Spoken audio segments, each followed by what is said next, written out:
Bueno, muy buenos días a todos y bienvenidos a Maizar 2024. Vamos arrancando a poquito con el panel mientras se siguen sumando a la sala, así que arrancamos de a poquito. Primero me presento, mi nombre es Manuel Areco, soy gerente de producto del negocio de maíz de Bayer para Conosur. 12 años trabajando en la compañía, muy ligado al negocio de semillas y al cultivo de maíz, y también soy productor agrícola en el sur de la provincia de Buenos Aires. Me acompañan Facundo Ferraguti, que trabaja en el INTA Oliveros, investigador y también es coordinador de la red de maíz de INTA. Federico Iso, a la izquierda, que es el responsable del programa de mejoramiento subtropical que tenemos en nuestra región del norte. Y Fabiana Malacarne, gerente de asuntos regulatorios de ASA, la Asociación de Semilleros Argentinos. Así que, como verán, tenemos un panel bien variado, bien diverso, así que vamos a tratar de sacar de todo el jugo posible a los expertos.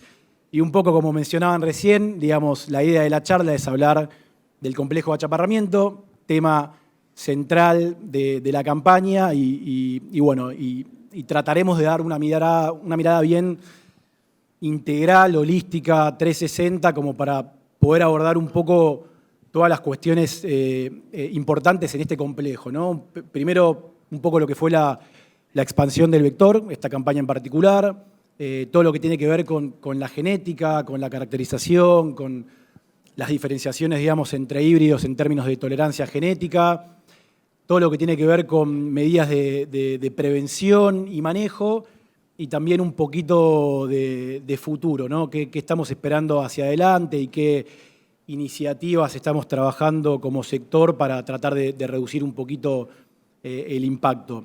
También seguramente habrán visto el programa, hay muchas charlas de este tema, que bueno, claramente fue un tema central de la campaña, así que sin dudas, digamos, mucho conocimiento, digamos, los invito también a que participen del resto de las charlas. Creo que este congreso todos vamos a aprender algo nuevo y eso es lo importante. Así que, bueno, sin perder más tiempo, me uno ahí al panel con los chicos y arrancamos un poquito con la moderación. La primera pregunta que le quiero hacer al panel, como para ir un poquito rompiendo el hielo y comenzando, es, como mencionaba al principio, roles y funciones diversas. Digamos, me gustaría que cada uno cuente brevemente desde su rol y su conexión con el cultivo, cómo vieron todo lo que fue, digamos, el impacto del complejo de achaparramiento esta campaña. Así que arranco por vos, Fede, si querés, que estás acá al lado mío, y los chicos después complementan. Hola, hola. ¿Se escucha bien? Ok. Bueno, buen día a todos. Gracias, Manu, por la presentación. Gracias por la invitación, por estar acá. Bueno, básicamente, como decía Manu, yo trabajo en mejoramiento, y para arrancar con la pregunta un poco del balance que hacemos de lo que fue la campaña, me parece que el primer punto, digamos, desde el punto de vista del mejoramiento y del mejoramiento del área del norte del país en particular, destacaría primero la importancia de tener programas de mejoramiento específicos para las diferentes regiones del país, digamos.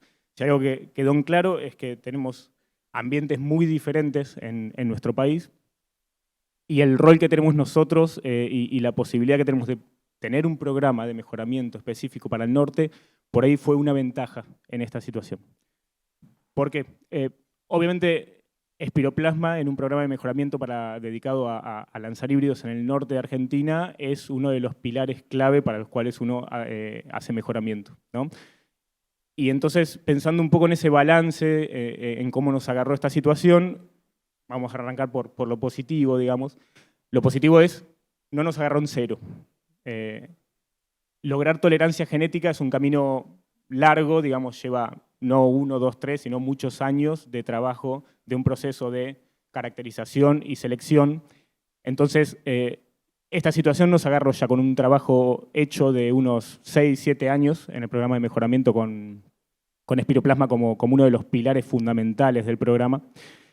Y eso está bueno porque ya hay un camino transitado en ese sentido. Eso lo vimos cuando recorrimos ensayos este año, y vimos que tenemos variabilidad y que tenemos genéticas que tienen tolerancia. Esa es como la parte, digamos, positiva desde el rol del mejoramiento, ¿no? Después está la otra parte que fue como, si me preguntas a mí, como un punto ciego, que es básicamente, no esperábamos que la enfermedad se extienda tan fuera de la zona endémica, o sea, Espiroplasma no es nueva para Argentina, en el norte con cierta frecuencia y con cierta presión la enfermedad se venía viendo. De hecho, creo que había algún slide ahí en donde, esperen que voy a pasar. Tenemos un poquito de material de soporte Sí, también para hacer un poquito más interactiva la charla. No, básicamente lo que quería decir es que Espiroplasma no es algo nuevo en el norte de Argentina, la enfermedad se venía dando con cierta frecuencia, cierta presión, entonces, gracias, perfecto. Entonces, si nosotros miramos, por ejemplo, encuestas a productores sobre cuáles son los atributos en un híbrido que valoran para el norte de Argentina, Espiroplasma ya aparece como uno de los atributos principales desde hace varios años. Ahora, no me refiero a que la industria fue una visionaria y ya sabía que esto iba a pasar, a lo que me refiero es que ya había un trabajo hecho. Lo que pasó es que la presión de la enfermedad y el área en la cual la encontramos se extendió en una campaña única y bueno, ahí viene lo que mencionaba como punto ciego, que es la gran parte del germoplasma que sembramos en Argentina es templado, eso lo sabemos. Los híbridos templados, el germoplasma templado no está desarrollado para tolerar esta enfermedad que es endémica del área subtropical. Entonces ahí tuvimos este punto ciego en lo cual encontramos que la parte de tolerancia genética en un gran porcentaje de la región sembrada no la teníamos. Entonces, vuelvo y resumo el punto del balance. Esto nos encontró con un trabajo que en gran parte hay un trabajo hecho, pero teníamos algunos puntos ciegos y obviamente, bueno, eso nos llevó a la situación que resultó en la campaña, ¿no? Perfecto, Fede. Fabi, ¿querés complementar?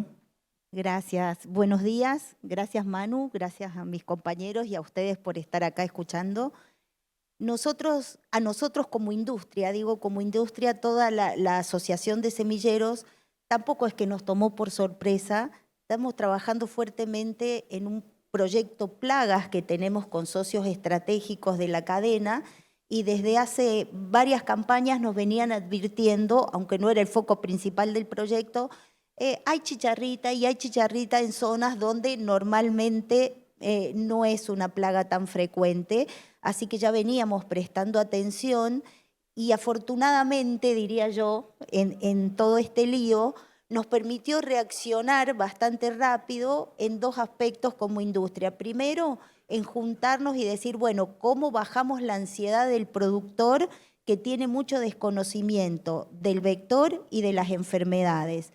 Entonces ahí empezamos con el tema capacitaciones y reaccionamos rápido y empezamos a hacer capacitaciones online, charlas presenciales, jornadas de campo y por otro lado trabajar con toda la cadena. Es decir, la semilla es un eslabón importante, sí lo es, pero la cadena va hasta el productor y el que tiene que aplicar las medidas es el productor. Y ahí las medidas consensuadas entre nosotros en ASA las llevamos a Maizar, donde está toda la cadena, y ahí pudimos sacar unas estrategias de manejo que ahora tenemos que implementarlas en el campo. Pero creo que el balance es, sí, fue una situación atípica, pero creo que pudimos reaccionar a tiempo. Y lo bueno es que estamos trabajando todos juntos, no estamos aislados y creo que le vamos a hacer frente a la situación como lo estamos viendo hasta ahora. Muy bueno, Fabi. ¿Y vos, Facu, para complementar? Bueno, sí, yo les cuento, yo coordino la red sur de Santa Fe, de la red de maíz de INTA, y a su vez también me toca el rol como coordinador de la red nacional de maíz de INTA, que incluye varias subredes. Nuestro rol, de hecho, más que nada como Estado y como INTA, es que es algo similar a lo que vienen contando los chicos. INTA y CONICET tienen casi 20 años de experiencia trabajando tanto con el vector como la enfermedad. Los trabajos quizás más, la cara más visible y últimamente cada vez más es María de la Paz Jiménez, pero bueno, ella es como la cara visible de un grupo bastante grande de personas que incluyen entomólogos, fitopatólogos, todo dentro de lo que es el programa de protección vegetal de INTA, que viene trabajando hace bastante, y que bueno, siempre habíamos puesto como frontera, más o menos, y estábamos todos de acuerdo, que era el paralelo 30. Y que cada tanto se nos aparecía un puntito, o sea, sabíamos que podía llegar lejos, sabíamos que había llegado hasta el norte de la Patagonia, y no digo que lo hayamos minimizado, pero siempre era como que eran cuestiones esporádicas y casi anecdóticas, si quieren. Nunca nos sorprendió el hecho de que llegara lejos. Lo que concuerdo con mis compañeros acá de panel, lo que sorprendió es la magnitud e incluso la severidad también con la que se vio esta campaña, sobre todo probablemente explicado un poco por lo que decía Fede, ¿no? El uso masivo de híbridos templados, y que también se dio lo que se ha llamado un poco como la tormenta perfecta. Si recordamos un poco todo esto, en la película comienza la campaña anterior, no esta campaña. Cuando después de 3 años de años niñas, secos, donde sembramos cuando pudimos, donde, ¿a qué me refiero? Hemos hecho un escalonamiento de las siembras en la campaña, no la anterior, sino la pasada. Eso creó un puente verde. Y si recuerdan también el invierno previo a la 23-24, no fue un invierno tampoco tan riguroso. Entonces se fueron dando cuestiones de susceptibilidad de los genotipos, un puente verde, un invierno poco riguroso, que eso es más o menos un poco la explicación que estamos teniendo para el fenómeno que estuvimos viendo. Concuerdo con los anteriores también en que no nos toma sin nada. Tenemos, ya le digo, tenemos 20 años en instituciones públicas y privadas de investigación, conocemos la biología de la plaga, conocemos los al menos cuatro patógenos que están constituyendo este complejo, se sabe mucho. Yo entiendo desde la posición, desde la persona que ve afectado hoy el día del cultivo, dice, bueno, sabemos mucho, pero necesito más. Bueno, yo creo que el camino está justamente por lo que estamos hablando, interactuar entre nosotros, brindarnos información, compartir recursos para poder encarar esto de manera conjunta. La solución, no me voy a adelantar, para ello lo vamos a charlar más adelante, pero más o menos está en el aire lo que estamos diciendo. Nos trasciende los problemas que normalmente enfrentamos. Siempre estamos acostumbrados a trabajar a una escala de lote o de establecimiento. Y esto nos va a requerir una escala mayor de laburo, una escala tanto a nivel más regional como también interinstitucional. De la parte nuestra, no sé si querés que muestre Manu. No, ahí, Facu, por ahí algo que estaba pensando recién, conectando un poco con esto que decías de la información de la campaña, lo que generaron y demás. Yo digo, digamos, que fue una campaña, si quieren, espectacular desde el punto de vista de la generación de conocimiento, de generación de datos, ¿no? Porque si bien hace 20 años que conocemos la enfermedad, muchos datos en el norte, no tantos datos en la zona templada, y creo que fue un año donde evaluamos a niveles de presión altísimos, digamos, distintos tipos de genéticas, discutimos bastante todo lo que tiene que ver con las escalas de susceptibilidad, cómo evaluarlo, en qué ambiente y demás, y me parece como que se generaron nuevos paradigmas también de cómo evaluar la enfermedad y demás, así que en esa línea lo que te quería consultar es un poco para vos cuáles fueron, desde tu rol, ¿no?, de coordinar toda esta red, los hallazgos que viste diferente, que hay que hacer distinto de cara hacia adelante, ¿no?, en términos de caracterización y evaluación de genotipos. Bien. Y te doy una mano si querés acá, a ver, Dale, buenísimo. A ver, tenemos algunas imágenes de soporte. Ahí está. Bueno, Ahí eso es estamos. más o menos lo que les contaba de la Red Nacional de Maíz. Les pido perdón, el mapa puede mejorar.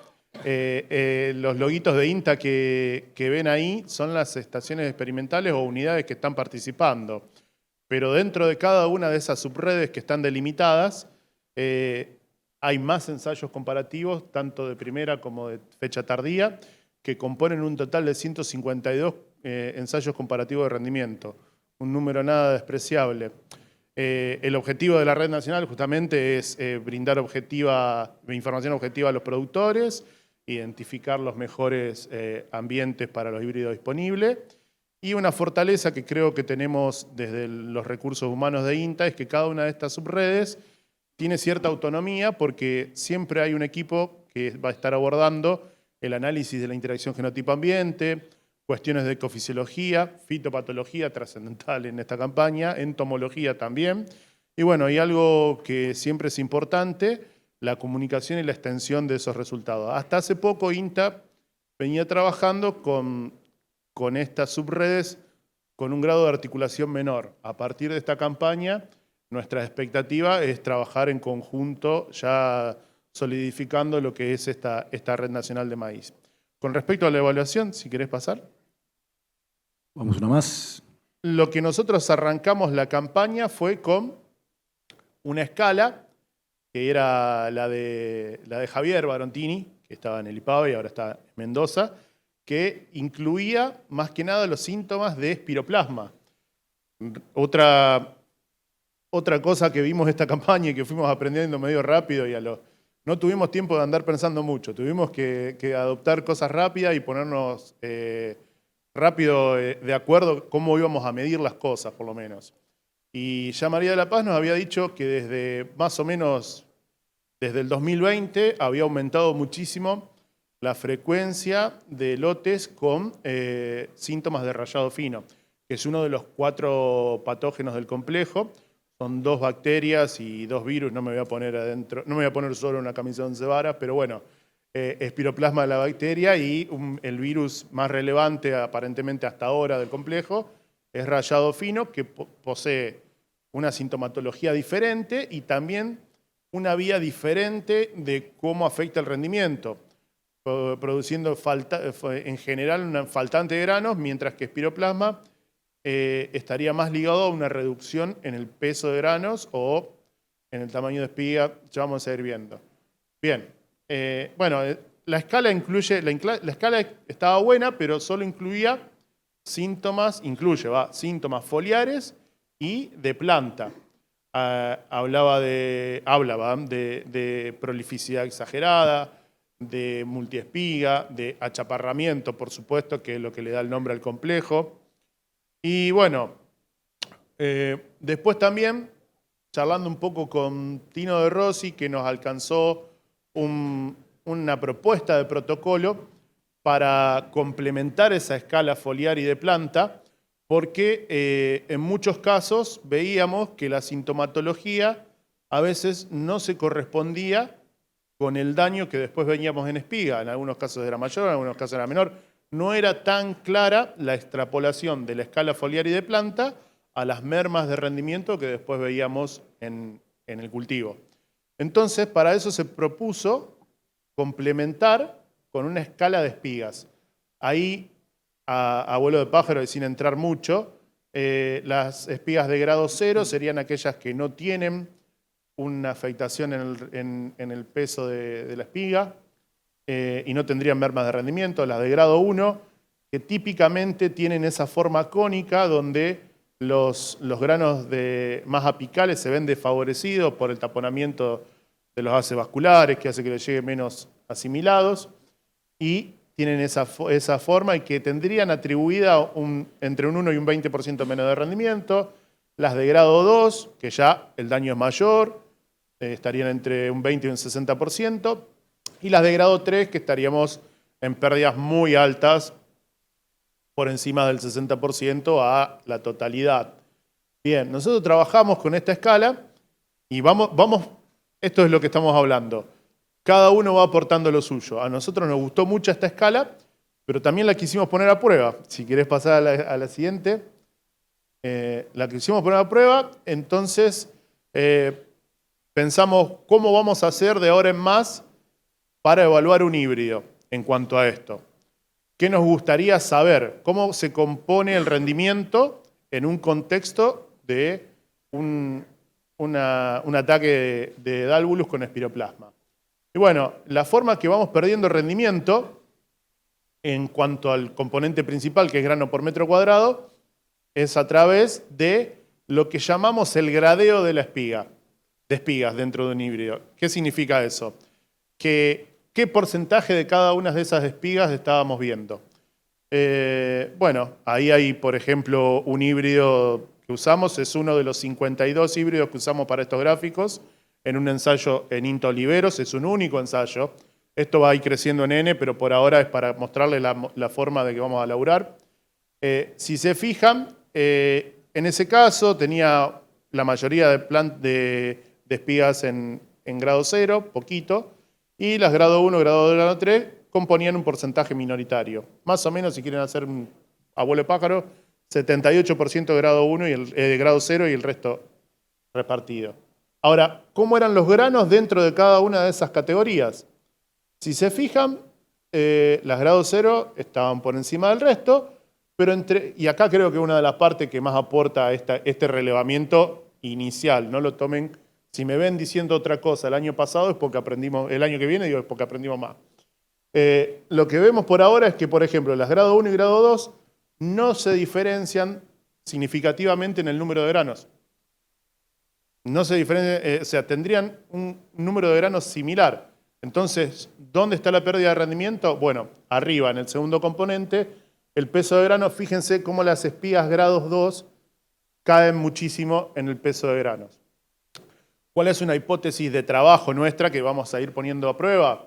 Que las espigas grado 1 y grado 2 podrían ser categorías intercambiables, que van a ir cambiando a grado 1 o a grado 2 en el caso de que aumente la presión de la plaga, en el caso de que aumente la presión del ambiente, porque esto también muchas veces lo hemos confundido con el ambiente. Y si pasamos a la siguiente, les quiero mostrar con... Bueno, nosotros estamos midiendo todo lo que les mostré en varias localidades de la red de maíz, en muchas de hecho. Pero bueno, quería traer como anécdota el ensayo que hizo Sofía Magra en INTA La Boulage, que medimos los dos lo mismo, los de arriba son los datos que les mostré recién, y abajo están los datos de Sofi. Fíjense, con una severidad menor y con una incidencia menor, ella tuvo menos espigas grado 0. La mayoría estaban en grado 1. Acá son 30 y pico, 40 híbridos también. Y lo que más o menos vamos concordando es que también los números de granos entre grado 1 y grado 2 no son tan diferentes y hay diferencias por ahí en el tema del peso. ¿Cuál es la conclusión de esto? Las espigas grado 2 y grado 3 es muy difícil que las trillemos y que las tengamos después los granos en la tolva. Y hay dos formas de usar esta escala. Una forma para caracterizar híbridos y una forma para estimar pérdidas de rendimiento. Para caracterizar híbridos nos sirven los 4 grados. Por esta teoría que tenemos hipotética de la intercambiabilidad entre 1 y 2. Y porque, bueno, grado 3 también darían una idea de mucha susceptibilidad. Ahora, si nosotros a nivel de lote queremos estimar mermas de rendimiento, tenemos que ser un poco más taxativos. Grado 0 y grado 1 son espigas trillables. Grado 2 y grado 3 no las vamos a trillar, no las tenemos que contar como rinde, porque de última, si las queremos trillar a las grado 2, que están muy poco llenas, vamos seguramente a hacer una regulación excesiva, con poca luz en la camisa en los órganos de trilla, vamos a triturar y partir los granos de la 0 y de la 1, y además vamos a agregar un montón de material no grano, porque los marlos de estas espigas son corchosos y vamos a tirar más material no grano en la tolva. Y creo que con esta estamos de esta. No, y me parece interesante esto que decís, Facu, porque algo que pasó esta campaña, no sé qué les parece a ustedes, pero digamos, había muchos lotes que desde la ruta se veían con baja sintomatología y uno pensaba, che, este híbrido tiene buen nivel de tolerancia o estamos bien, y en la medida que el productor, el asesor entraba al lote, empezamos a ver, digamos, pérdidas o estimar pérdidas de rendimiento importantes cuando hacíamos esta evaluación. Así que esto para mí es un ejemplo claro de generar conocimiento, de generar información valiosa para el productor y bueno, y obviamente la importancia de entrar al lote, de tener en cuenta la escala, digamos, de síntomas foliares y también en espiga, ¿no? Son complementarias. Totalmente. Que no sea el mensaje de que es una u otra. Son las dos. Las dos trabajando complementariamente nos van a servir para caracterizar los híbridos. Y ahí quiero conectar un poco también con la red de testing de Bayer que manejás vos, Fede, que es una red muy grande, digamos. Tenemos ensayos de microparcelas, ensayos, digamos, en lote de productor, ensayos inducidos frente a diferentes patógenos, digamos, muchas parcelas distribuidas a lo largo del país. ¿Qué fue lo que viste vos y tu equipo desde Bayer, digamos, en términos de sintomatología y caracterización? Perfecto. Bueno, un poco lo que les comentaba recién es, nosotros desde el programa de mejoramiento del norte ya veníamos trabajando esta enfermedad y lo que habíamos hecho es desarrollar una escala, tomando la bibliografía, un poco lo que acaba de mostrar Facu, y, que en las cuales usábamos la incidencia y la severidad de las parcelas donde veíamos la enfermedad, tomando un poco el conocimiento y la experiencia que ya tenemos en la compañía con el manejo de lo que es la medición de Río Cuarto, ¿no? Los síntomas son otros, pero hay algunas coincidencias en la metodología. Entonces, tomamos un poquito la experiencia y los aprendizajes de eso para desarrollar una escala para poder medir en cada parcela qué nivel de presión de la enfermedad teníamos. De esa manera poder caracterizar los híbridos y, obviamente, seleccionar y avanzar híbridos tolerantes. Un poco lo que vimos este año, entonces, recorriendo los ensayos, nosotros tenemos ensayos de rendimiento, como suele ser en una típica red de testing para un programa de mejoramiento, y tenemos ensayos en zonas endémicas donde espiroplasma se da todos los años, ¿no? Eso lo hacemos normalmente para asegurarnos los años que hay poca presión de espiroplasma, tener un dato igual que nos permita a nosotros caracterizar los híbridos. ¿Qué vimos este año? Este año, recorriendo principalmente las zonas donde la presión es más alta, yo separaría la respuesta en diferentes grupos de genéticas. El primer grupo pondría los híbridos subtropicales, digamos que son los que están desarrollados para tener cierta tolerancia a la enfermedad. Ahora, nosotros, como les decía, ya venimos trabajando en desarrollar tolerancia a espiroplasma de hace 6, 7 años. Nunca habíamos tenido, a nivel general, los niveles que tuvimos este año. Entonces, la pregunta que se plantea es, obviamente, ¿alcanza con la tolerancia que tienen los productos que tenemos en el mercado hoy? Y la realidad es, tenemos productos que son tolerantes a espiroplasma, pero con las presiones que vimos este año, si esto se repitiera, obviamente necesitamos seguir trabajando para mejorar esa tolerancia, seguir sumando genes que nos permitan tener mayor tolerancia a la enfermedad. Dentro de ese grupo de híbridos subtropicales tenemos algunos productos, tanto nuestros como industria, hablo, no solo nuestra compañía, que tienen buena tolerancia, otros que es intermedia. Después tenemos el grupo de los híbridos de la genética templada, la cual no está desarrollada para tolerancia a espiroplasma, en la cual encontramos variabilidad también, por suerte. Entonces, recorriendo ensayos, lo que vimos es que en zonas de presión baja e intermedia tenemos buena respuesta de algunas genéticas templadas. Eso es una buena noticia porque las genéticas templadas tienen un montón de atributos que para esas zonas en particular son importantes, y dándole herramientas al productor y caracterizando, que es una de las acciones que tenemos que tomamos como industria general esta campaña, y Bayer en eso hizo un trabajo fuerte, rápido, de una reacción rápida, fue caracterizar ese germoplasma para poder darle una herramienta al productor que estuvo en una zona donde hubo presión baja intermedia, darle una herramienta para el año que viene que se pueda cubrir, ¿no?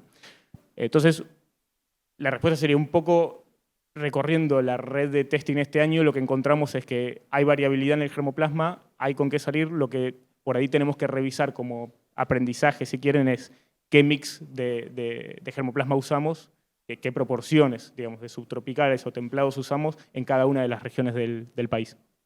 Y ahí, Fede, quizás para entrar un poquito más en detalle, que quiero conectar con esto que mencionabas de que hace varios años que tenemos un programa de mejoramiento, que trabajamos en tratar de desarrollar productos con buen nivel de tolerancia. Quizás contarle un poco a la audiencia cuáles son esas estrategias del programa, qué hacemos en un programa de mejoramiento convencional, subtropical, dónde ponemos el foco y cómo trabaja tu equipo para tratar de lanzar al mercado ese tipo de productos que mencionabas. Perfecto. Yo lo que diría es, en cualquier programa de mejoramiento, uno plantea ciertos objetivos del programa, ¿no? Que pueden ser muchos, pocos, atributos que quiere que tengan los híbridos que ese programa va a lanzar al mercado. En un programa de mejoramiento para el norte argentino, obviamente espiroplasma es uno de los atributos que más peso tiene, y después de esta campaña probablemente sume más peso todavía. Entonces, Lo primero que me parece importante mencionar es nuestro programa de mejoramiento viene trabajando a Spiroplasma como un pilar fundamental ya desde hace varios años, lo que mencionaba, y lo que hacemos normalmente es usar híbridos que son valores umbrales, que usamos como umbral, un híbrido que sabe que tiene una tolerancia mayor o menor a la enfermedad, y todos los híbridos experimentales que vamos desarrollando en el programa, si son mejores que ese híbrido que usamos como umbral, los avanzamos en el programa, si son peores, los tiramos, los eliminamos del programa. Ahora, después de esta campaña, ese híbrido que uno usa como valor umbral, uno puede ser más laxo o más riguroso en el híbrido que pone como valor. Obviamente después y eso lo que va a hacer es, va a marcar qué peso tiene ese atributo en la selección de los híbridos que avanzamos en el programa. Entonces, un punto que me parece importante es, después de esta campaña, lo que nos planteamos es revisar ese valor para ser más exigentes en ese valor, siempre a costa de otros atributos, pero uno va balanceando los atributos con los cuales va avanzando para darle más peso a la selección por tolerancia a Spiroplasma. Una cosa que me parece clave también, que fue una estrategia que empezamos a utilizar hace unos 3 años y que marcó una diferencia importante, fue empezar a testear nuestro germoplasma no solo en el área productiva de la región, sino también en un área endémica de la enfermedad, digamos, un área en donde Spiroplasma se dé todos los años. Un poco lo mencionaba hace un rato, eso lo que nos permite como programa es asegurarnos la caracterización todos los años. ¿Por qué?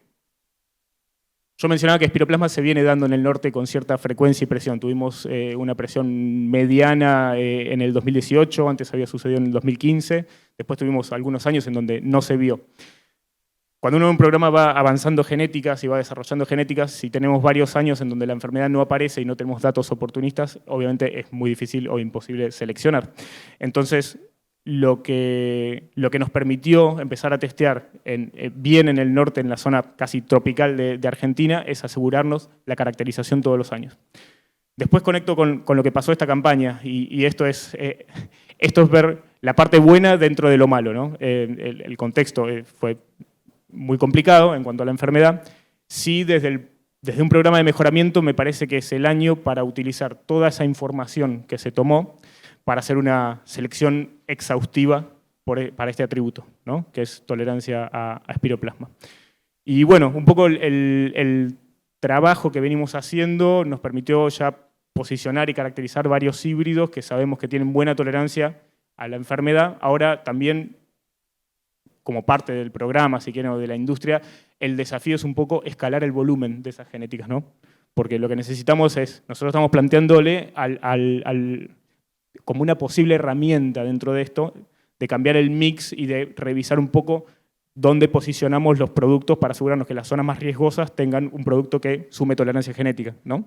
Sumado a todas las prácticas que vamos a hablar después, porque no es una bala de plata, digamos, necesitamos juntar todas las herramientas. Ahora, si nosotros como programa logramos escalar esos productos en volumen, y lo menciono como un tema porque creo que probablemente lo sepan todos, pero venimos de una campaña 2022-2023 con una sequía atroz que golpeó a la producción de semilla también. 2023-2024, Spiroplasma, que golpea a la producción también. Entonces, es desafiante también lograr el volumen de los productos que queremos que lleguen al productor, ¿no? Y si nosotros estamos planteando como una estrategia, si nosotros estamos planteando acá, hay germoplasma que nos va a dar una herramienta, bueno, el desafío es lograr que ese germoplasma esté en volumen para poder ofrecérselo al productor. Último, ya voy terminando. También a largo plazo, o un poco más a largo plazo, lo que estamos trabajando en el programa es en investigar un poco las bases genéticas de tolerancia a la enfermedad. Y cuando digo esto, hablo de lograr hacer selección temprana para Spiroplasma. Ahí hay un montón de conocimiento que nuestros colegas del norte de Brasil tienen que nosotros podemos tomar. Spiroplasma es una enfermedad endémica en Brasil ya desde hace muchos años, tienen mucho desarrollo en lo que es tolerancia a la enfermedad. De hecho, nosotros traemos mucha genética de allá para lograr híbridos que tengan buena tolerancia. Pero también tienen mucho conocimiento en las bases genéticas, digamos, sobre tolerancia a la enfermedad. Entonces, me parece que ahora lo que necesitamos hacer es priorizar esos proyectos que ya se venían dando, hacer las evaluaciones a campo para validar esos proyectos y hacer selección temprana para lograr cohortes que tengan mejor tolerancia y, bueno, apurar esos lanzamientos de híbridos que sean superadores a los que ya tenemos, ¿no? Entonces, todo esto son acciones, digamos, de mediano plazo o inmediato. Y después, por último, también de inmediato, de plazo corto, me parece importantísimo, y como industria, lo que es la caracterización de los híbridos templados. Digamos. Todo el germoplasma que nosotros tenemos ya en volumen en el mercado, es importante lograr la caracterización para entender cuáles podemos utilizar como herramienta en las zonas que tienen cierto riesgo de la enfermedad. Después, si esto llegó para repetirse o no, es otra pregunta, es otro tema. No, espectacular, Fede, y ahí como para hacer un resumen de lo que comentaste, que abordaste un montón de temas de genética, y para también complementar a algunos puntos que hablabas de los planes de producción a futuro y demás en el corto plazo, se está trabajando en eso, en tratar del año que viene tener un volumen mayor de productos subtropicales, líneas templadas por cruzas brasileras que aportan buen nivel de tolerancia y a su vez tienen adaptabilidad local. Tenemos, digamos, productos disponibles, más proyectados nuevos lanzamientos. Eso por un lado, digamos, desde el punto de vista de portafolio. Creo que no lo mencionaste, pero también vamos a estar evaluando genéticas exóticas, digamos, la globalización de los programas de mejoramiento. Sí. Creo que nos permite poder tomar, digamos, pedis genéticas de diferentes partes del mundo, sí, y evaluar, digamos, para diferentes características, en este caso espiroplasma, y en ese sentido, digamos, hay mucha información generada en Brasil.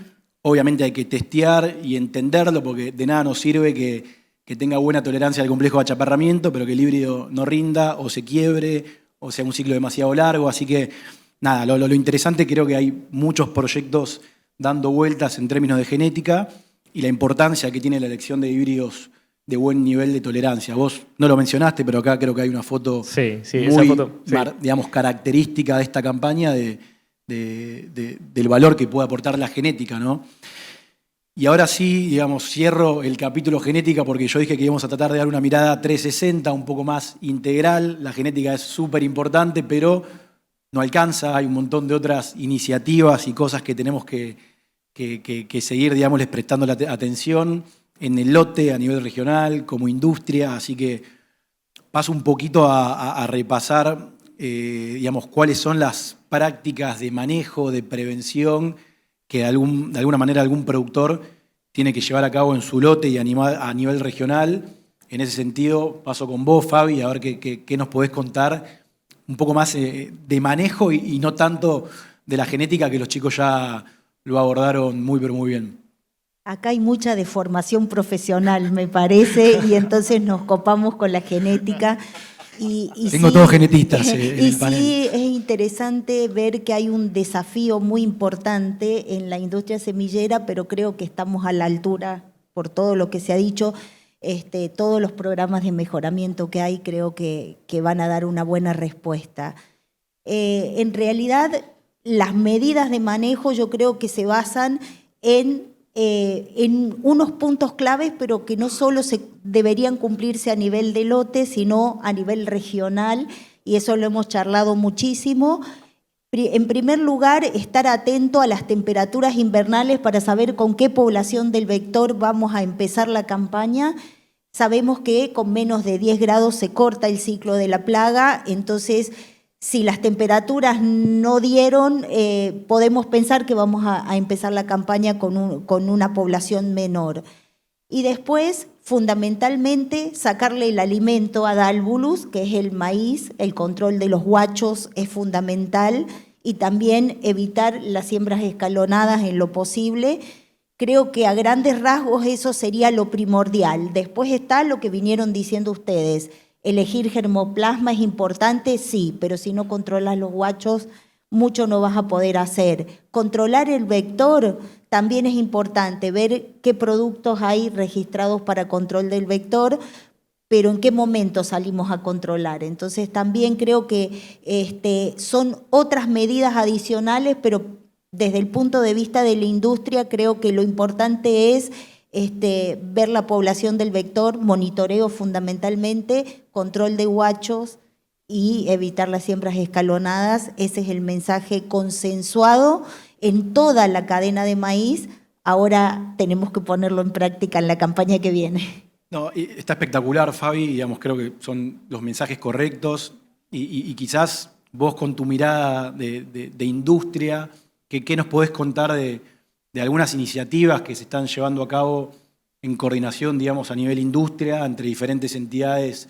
público-privadas, como para de alguna manera colaborar en ese sentido, ¿no? En, digamos, ofrecer genéticas tolerantes, productos de protección de cultivos, colaborar en el monitoreo, digamos, ¿qué está dando vueltas o qué se está trabajando de cara a la próxima campaña? Bueno, siempre hemos trabajado como industria con un grupo de socios estratégicos que le llamamos nosotros, que son monitoreadores, productores e instituciones del Estado y de investigación. Lo que hay dando vueltas se generó una red de monitoreo para estar pendiente de cómo viene la evolución del vector, y ahí están todas las instituciones de la cadena, públicas, privadas, y esa colaboración creo que va a ser fundamental, como se dijo anteriormente. O sea, el INTA tiene una red, pero quien pueda colaborar, y ahí hay mucho compromiso de CREA, de APSE, de APRESID, de la Estación Obispo Colombres, que está también trabajando mucho en el estudio del vector, así que creo que eso va a dar buenos datos para poder tomar decisiones. Sí, eso me parece espectacular, digamos, como vos decís, digamos, incluso también los semilleros estamos incorporados en esa red y tratando de entre todos de poder articular una red a nivel nacional que, como vos decís, nos va a generar muy buena info para entender qué pasa a la salida del invierno y cómo va a ir evolucionando el vector, y en base a eso tomar decisiones basadas en datos. Así que exactamente. Eso me parece... Eso también es importante, Manu. Tenemos que tener en cuenta que todavía no terminó la campaña. O sea, faltan un montón de datos que estamos sacando. Cada uno de esos lugares que mostraba de la red nuestra está midiendo de la forma que mostramos. Va a haber un montón de datos más en los próximos días, mes, y vamos a tener también mucha mejor caracterización y entendimiento de qué pasó, porque lo vamos a contextualizar. Algo que lo pasamos un poquito por arriba, pero no quería dejar de mencionar. Esta campaña también todo es espiroplasma, parece.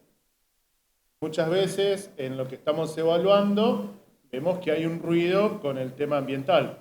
Eso es un tema importante que capaz que ya quedó sobre el final, pero nos ayudaría muchísimo a que cada ensayo que nosotros mostremos lo pongamos en el contexto de qué ambiente exploró el cultivo, sobre todo durante el periodo crítico, tampoco a dar el daño, ¿no? Bajar el precio porque todos sabemos que es gravísimo. También hay que contextualizar y ver qué vamos a hacer para dar un poco lo que fue agravado. ¿Qué fue agravado o no por el ambiente? Ahora, chicos, me quiero enfocar un poquito en cómo seguimos, ¿no? Porque creo que abordamos bastante un poco de historia de la enfermedad, qué pasó en la campaña, qué hallazgos tuvimos, cómo trabajan los programas de mejoramiento, herramientas de prevención también, como para de alguna manera complementar, e iniciativas que están corriendo de la industria que me parece súper interesantes.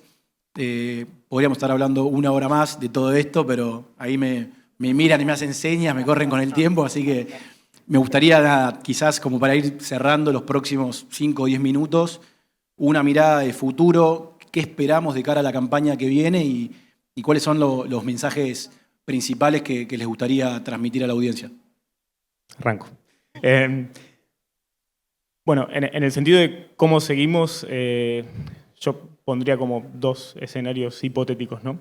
El primer escenario podría ser que, como dijo acá el colega, que esto haya sido la tormenta perfecta, ¿no? Que digamos, se haya dado una serie de factores que eran posibles pero improbables y llegamos al escenario donde la enfermedad se extendió mucho más de lo que se esperaba, con presiones mucho más altas de las que se esperaban, y que nosotros, digamos, tengamos una serie de aprendizajes, yo desde el lado obviamente desde la parte genética y de mejoramiento, de decir, bueno, reposicionar un poco los productos que usamos en cada región productiva de la Argentina. Y bueno, esa es como la visión más positiva, ¿no? De decir, bueno, esto pasó, puede volver a pasar, pero no va a ser la ley. Entonces, seguimos una serie de aprendizajes, revisamos algunas de las prácticas y seguimos para adelante. El otro escenario es que esto haya llegado para quedarse, básicamente que año a año veamos que la enfermedad crece. Bajo ese escenario me parece que yo un poco desde la parte de mejoramiento y de la parte de genética, lo que comentaba, tenemos recursos. Por suerte, esto no nos agarra en cero, ya tenemos años de trabajo para generar tolerancia a la enfermedad. Si nos agarrara en cero como programa de mejoramiento, sí lo que puedo decir es que nuestros tiempos más rápidos son 7 años. O sea, si nosotros tuviéramos que empezar a trabajar para generar tolerancia genética a la enfermedad hoy, estamos a 7 años de sacar algo al mercado. Por suerte, eso no es así. Esto se venía trabajando y la genética está. Entonces, si de nuevo, en el segundo escenario hipotético, un poco en el cual esto llegó para quedarse, alinearemos todas las herramientas que se mencionaron durante la charla, selección de la genética correcta para cada ambiente, manejo a escala regional, manejo a escala lote, manejo del vector de la población. Por suerte, creo que el agro argentino es una industria bastante articulada, hay una articulación entre el sector público, privado y productor que es muy buena. Entonces, mi mensaje sería, digamos, de cara al futuro, bajo ese escenario, lo transformaremos en un problema manejado, con el cual vamos a tener que convivir. Brasil pasó exactamente eso y se maneja. Entonces, no generaría una sobrereacción bajo ese escenario, que es tipo no se siembra más maíz. Me parece que yo escuché algunas cosas así, ya eso me parece una sobrereacción. Sí me parece que lo importante es que bajo ese escenario transformarlo en un problema manejado con todas las herramientas que tenemos. Excelente, Fede. Gracias. Fabi. Bueno, nosotros como industria tenemos claro tres líneas de trabajo. Primero, trabajar con toda la cadena, llámese desde el Estado hasta el productor, toda la cadena de maíz, en lo que respecta al manejo y a todos los conocimientos que se pueden generar sobre el vector y sobre las enfermedades. Por otro lado, capacitación. Es fundamental para lo que, como vos dijiste, para bajar la ansiedad y no llegar a la conclusión no se siembra más maíz. Y por otro lado, tener mensajes consensuados y transmitir esos mensajes consensuados al productor justamente para llevar la calma y para ver cómo enfrentar, cómo hacerle frente a algo que es novedoso para nosotros, pero no lo es para los brasileños, por ejemplo. Entonces, tomar herramientas y aprender de lo que pasó en otros lados para hacerle frente, y si tenemos que convivir con las enfermedades y con el vector, hacerlo de la mejor manera posible y seguir produciendo, que es lo que necesitamos. Excelente, Fabi, gracias. Y Facu, 3 minutos te doy para... Rapidísimo. Bueno, nosotros desde lo que es INTA, y seguramente también puedo hablar un poco por CONICET, y tenemos una línea que obviamente va por la parte de investigación básica, de aportar más evidencias científicas que puedan ser utilizadas para las prácticas de manejo sobre el vector y sobre las enfermedades y sobre, no los quiero asustar, otros posibles más patógenos que puedan llegar a sumarse. Esa es la parte de investigación básica que viene desde los programas, tanto de protección vegetal, ecofisiología, etc. Después tenemos otra herramienta, que es la que represento yo, que es la red de maíz, donde vamos a estar evaluando los materiales de Fede y de otros semilleros más, también para brindar una información objetiva sobre la performance de los genotipos. Y después hay otra más también, que es un poco lo que mencionaba ella, que es la extensión, la capacitación, estar cercano a los productores. INTA es un instituto bastante federal, uno de los más federales, diría yo. Estamos desde Tierra del Fuego hasta el norte de Salta y desde Misiones, en el caso de la región maicera, hasta San Luis y más. Y en cada uno de los puntos donde está INTA te podés acercar y preguntarte. Capaz que la persona que te toca en ese momento no sea la más idónea, pero enseguida te van a redirigir a alguien que te pueda dar una mano. Y eso es fundamental porque vemos mucha desesperación en esta campaña, hay gente que está con un temor importante y yo me gustaría volcarme más al primer escenario de Fede. Creo que vamos a andar más por ahí, pero bueno, la firma no la pongo, eso seguro. Gracias, Facu. A ver, me parece que, digamos, no quiero ser redundante, fueron muy buenas las conclusiones. Yo me quiero quedar con dos palabras que escuché mucho a lo largo de esta campaña, que las quería transmitir. Una es la colaboración.